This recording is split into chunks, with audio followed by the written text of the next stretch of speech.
do you do when you can't beat your enemy in the ring? Well, if you're Dick Slater and company, you absolutely humiliate them. Thank you for tuning in to another episode of Tyler Vance Rants. I am your host, Tyler Vance himself, and you're not. It is December 8th, 1984. Last week, the NWA World Tag Team Champions, the American Dream Dusty Rhodes and the Raging Bull Manny Fernandez, announced that they were finally ready to take on any and all comers for their championships. Mr. USA Tony Atlas was late to Piper's Pit and subsequently made an absolute fool of himself in front of Roddy Piper and Cowboy Bob Orton. And Dick Slater announced his intentions of getting his hands on James J. Dillon. We're going to be tuning in first to the NWA's Worldwide Wrestling program, where crotchety David Crockett and Johnny Weaver greet us on commentary for the first match. A singles match between the #1 contender for the NWA United States Heavyweight Championship, Avalanche Buzz Tyler, and Joel Deaton. A quick elbow leads to a power slam and a phenomenally fast win for Tyler. Backstage, crotchety David Crockett has a word with the uncle and nephew team of Ivan and Nikita Koloff, where Crockett reveals that their former tag team partner, the shame of the Carolinas, Don Kernodle, has been training for his in-ring return despite still having a debilitating injury to his neck. It's true for you now for wrestling. You might as well hang it up. Go home and retire. I mean, look at this. How did Keith Larson even agree to get in the ring and train with his brother? He is a loser like all Americans are losers. Half of the NWA World Tag Team Champions, the Raging Loser, Manny Fernandez, takes on the Inferno one-on-one next, while the other half of the World Tag Team Champions, the American Dream Dusty Rhodes, joins guest commentary, and, echoing his sentiments last week, states that both he and Fernandez are finally ready to accept challenges from all the teams in the National Wrestling Alliance. In the ring, Fernandez drives the Inferno down to the mat with a hammerlock as the bell rings, and then, and constantly throughout the rest of the match, the Raging Loser attempts to rip the mask off of his opponent. Why? Because Manny Fernandez is stupid. He's like a dog chasing his tail. He just does things without any rhyme or reason. The Raging Loser hits a dropkick on his opponent and then takes his time going for the pin, resulting in a 2 count. See? Stupid. A flying chop finally secures Manny Fernandez a 3 count over the Inferno. Backstage again, this time crotchety David Crockett has Paul Jones standing by for an interview, who's incredibly excited to bring his new client, superstar Billy Graham, to the Mid-Atlantic Championship Wrestling area. Crockett then infers that the only reason that Jones hires these wrestlers so that he can manage them is that so that these powerful individuals can protect him, which Paul Jones counters with, no, it's so that we the fans have good talent to watch within the ring. You're signing more and more individuals to come into your camp to protect you. Shut up, David. Once again, you prove that you do not need intelligence in order to speak. The NWA Television Championship is on the line next, as Tommy Lane looks to not only dethrone Tully Blanchard, but also walk away with $10,000. Once the bell rings, Blanchard shakes Lane's hand in a gesture of good sportsmanship before Tommy tries to go after the champion, which results in Blanchard simply sliding outside of the ring in an attempt to start playing mind games with the challenger. Back inside the squared circle, Tommy Lane manages to Irish whip Tully Blanchard into the corner, and as he charges the NWA Television Champion, he simply gets a face full of boots for his efforts. Lane manages to stay in the fight with Blanchard and hits a dropkick on him, only resulting in a 1 count. Moments later, Tully Blanchard says enough is enough and hits the challenger with a slingshot suplex to walk away, still the NWA Television Champion. Dick Slater is crotchety David Crockett's next guest backstage, and he starts the interview off by being very weird, stating that James J. Dillon has some of the ugliest legs Slater has ever seen. You know something, Dillon? You got the ugliest legs I ever seen. This might not make sense right now, but it will in a few moments. Before leaving, Dick Slater challenges both Dillon and his tag team, the NWA Mid-Atlantic Tag Team Champions, the Long Riders, to a bunkhouse match. What's a bunkhouse match, I hear you ask? It's basically a no disqualification match, except everybody that competes in it is dressed like they're from the Old West. Weapons are not only permitted, but they're highly recommended. So what does this mean for Dick Slater? It means that he's about to be put in an early grave. The Russian Bear and the Russian Nightmare, Ivan and Nikita Koloff, team up to face the team of Brian Adidis and the NWA World Junior Heavyweight Champion Denny Brown in a tag team match next. Brian Adidis of Airplane Spin fame. That's not something I'd put on my wrestling resume. A double elbow from the Koloffs on Brown secures the Russians' control early on in the match before Denny Brown is then thrown around the ring like a rag doll by Nikita Koloff. Ivan Koloff then gets tagged in, but he finds himself in temporary trouble in enemy territory, getting body slammed by Mr. Personality Brian Adidis for a 2 count.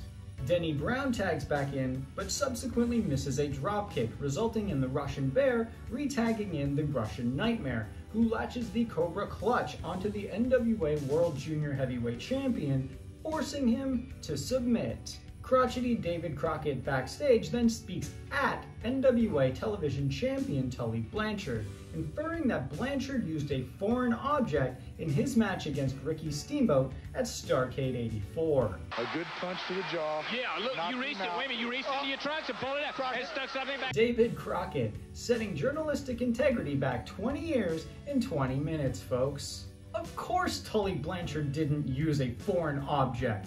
There was a rule in place where if Blanchard were disqualified, not only would he lose his NWA Television Championship on the spot, but he'd also have to fork over his $10,000 to Crying Ricky Steamboat after Steamboat's expert politicking with Jim Crockett Jr. Feel bad for me. That's Ricky Steamboat. And there is no way that Tully Blanchard would have risked any of that by intentionally using a foreign object. You give new meaning to the term low-hanging fruit, David. Before leaving the interview, Tully Blanchard states that he's leaving small fry like Ricky Steamboat in the past, and instead aiming his sights higher at the NWA World Heavyweight Champion, the Nature Boy Ric Flair, leaving him with this warning. Ric Flair, you quit hiding behind other people in those tag team matches, and you come out one-on-one. The Zambuie Express, accompanied by their manager Paul Jones, takes on the former NWA World Junior Heavyweight Champion Mike Davis and his partner Sam Houston in more tag team action next. Mr. Kareem Muhammad gets Irish whipped into the corner by Davis, and I swear the ring moves several inches from the impact. Despite this, the Zambuie Express managed to maintain control of the match after Sam Houston tags in, who gets thrown around the ring like a wet rag before being sandwiched in between both Mr. Kareem Muhammad and Mr. Elijah Akeem. While this is happening, the crowd becomes so hostile towards Paul Jones that he has to retreat to the safety of the commentary booth, joining crotchety David Crockett on guest commentary while kicking that fossil Johnny Weaver to the curb. I'm not at the ringside because, you know, people do not respect people. Mr. Kareem Muhammad lifts Sam Houston up for a body slam, tagging in Mr. Elijah Akeem right after, who drops an elbow down onto the prone Houston to win the match for the Zambuie Express. A couple of interviews round out Worldwide Wrestling, and first, crotchety David Crockett speaks to both James J. Dillon and the NWA Mid-Atlantic Tag Team Champions, the Long Riders. There has been a conspiracy that would make Watergate look like something off of Sesame Street. The statements that Dick Slater made earlier about James J. Dillon's legs are about to make more sense to you, and it truly pains me to show you this footage, but I need to, in order for you to properly sympathize with Mr. Dillon. He's truly a victim here. You see, at a local show recently, James J. Dillon suffered an unprovoked attack from Dick Slater, Crying Ricky Steamboat, and the American Dream, Dusty Rhodes. They took James J. Dillon into the middle of the ring and stripped him of his pants, humiliating him in front of millions of people. Mr. James J. Dillon is unfortunately getting on in age, and he was thus specifically ordered by his doctor to wear specialized orthopedic underwear to ease the pain that he currently suffers in his hips. To have this private medical information revealed to the world is a horrendous act that only the American Dream Dusty Rhodes would view as righteous. Once more, he and his gang of low-life criminals are allowed to run rampant and do whatever they want without any kind of repercussions. But I frankly am not going to stand for it. The final interview of Worldwide Wrestling sees crotchety David Crockett speak to Avalanche Buzz Tyler, who addresses the fact that the current NWA United States Heavyweight Champion, Chief Wahoo McDaniel, doesn't feel that Tyler has done anything of note and therefore should not be the #1 contender for that championship. The Chief's right. You haven't done anything other than accidentally win a match against him after you were dumped over the top rope and he was disqualified. You're a loser! Chief Wahoo McDaniel himself comes out to face the #1 contender and simply has this to say. Why don't you get down on your knees and beg? That's about the only chance you'll ever get, Tyler. Of course, Avalanche Buzz Tyler can't remain civilized, considering that he runs with the same crowd that the American Dream Dusty Rhodes does and refers to them all as friends rather than accomplices, and thus attacks the Chief with a chair, backing Chief McDaniel slowly up to the ring as Worldwide Wrestling comes to an end. And thank goodness. I've got 911 on speed dial, and if I had to witness another upstanding wrestler like Chief Wahoo McDaniel or an upstanding manager like James J. Dillon suffer an unprovoked attack, I would have had the Royal Canadian Mounted Police unleash absolute hell on Jim Crockett Promotions. Since it's over, let's tune into the World Wrestling Federation's flagship show, Championship Wrestling. Vince McMahon and the living legend Bruno Sammartino are on commentary for the first match, another tag team match featuring two refugees fleeing from the criminal wasteland that is Mid-Atlantic Championship Wrestling in Barry Windham and Mike Rotundo as they take on Johnny Rodz and Charlie Fulton. Windham gets into trouble early on, but he's fortunate enough to have Rotundo watching out for him. Barry goes on to hit Rodz with a flying forearm before tagging in Rotundo officially, who simply goes on to get body slammed by Rodz. Johnny Rodz proceeds to drop a falling headbutt onto Mike Rotundo, but then misses a second one, forcing Rodz to retreat to his corner and tag in Fulton. Rotundo then delivers drop kicks to both Rodz and Fulton before once more tagging in Windham, who comes off the top rope with a crossbody to secure the win for his team. This week's WWF update focuses on the Polish power, Ivan Putski, where it's revealed that a fan recently won a competition hosted by the WWF magazine, where she was able to go out to lunch with Putski. Out of all the wrestlers in the World Wrestling Federation, you wanted to go out to lunch with the Polish power? Why not Jesse the Body Ventura, Greg the Hammer Valentine, Big John Studd? Some women have no taste. It's a week full of tag team action, as next, the team of Jose Luis Rivera and Jim Powers take on the Iron Sheik and Nikolai Volkoff, who are accompanied by their manager, Classy Freddie Blassie. As is tradition, Volkoff sings the Soviet-Russian national anthem to get things started.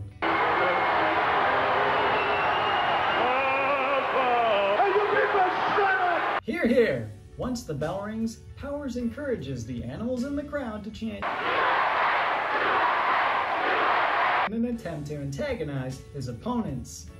But it doesn't work. Instead, Jim Powers is simply lifted up by the neck with one hand by Nikolai Volkoff, and then unceremoniously dumped down into a nasty backbreaker. That'll teach you.